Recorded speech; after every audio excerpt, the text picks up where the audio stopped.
needed something. I'm not sure that becoming an academy was that particular thing. And what really happens when a school becomes an academy is that it ceases to have a relationship with its local authority, and it controls its own finances and is directly answerable to the Secretary of State.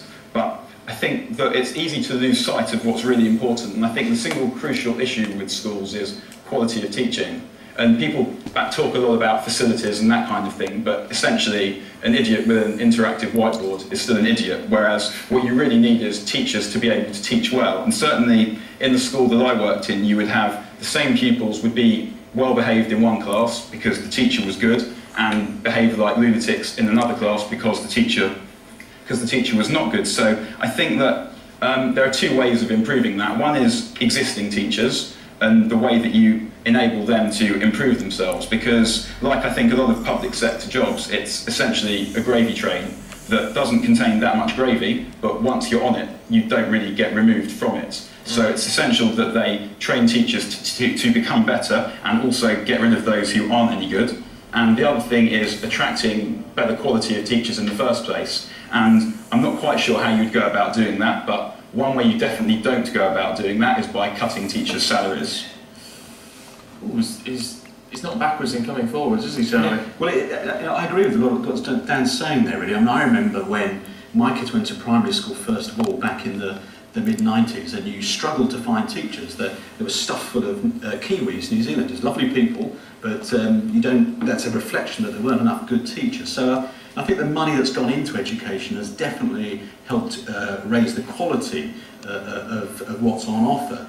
But I think we are at a stage where we're now thinking about giving teachers more freedom, giving schools more freedom to pursue more innovative ways of teaching and to create diversity. And part of that could be the academies. And in this case, he's talking about the very bottom of the league tables, if you like. So it's not a sort of forcing everyone to become an academy, although I suspect at some point we are going to be in a situation where every school is an academy.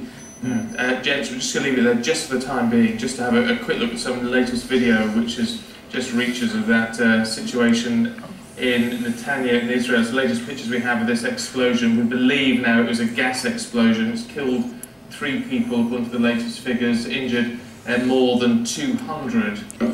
But these are the latest pictures that have just reached us of what has happened there. It looks as if it's been, though a lot of the fire is out, it looks like it's been a pretty severe explosion there.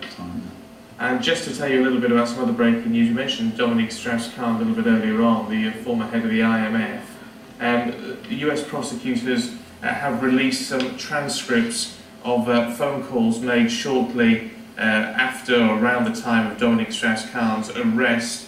And the key line coming out of this is that he claimed diplomatic immunity when he was first interviewed by detectives, apparently. But Ian will have more analysis of exactly what is in those transcripts a little bit later on through the night for you here on Sky News. But just to flick back to the papers, gents, and we'll finish off, should we, with a bit of Ascot. It was Ladies' Day.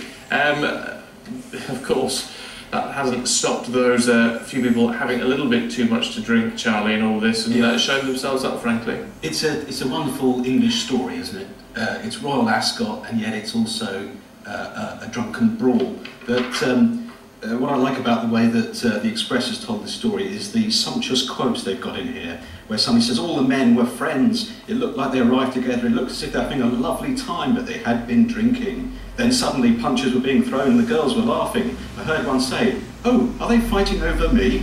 And the thing just gets worse, and apparently one racegoer muttered, "Ascot has really gone to the dogs." Oh, well, there you go, classic line if ever heard one. Well, a few hangovers maybe will serve some of them right, but anyway, there you go. It's the way these things often turn out. Charlie Beckett, Daniel Harris, good to get your views on the papers tonight, thank you.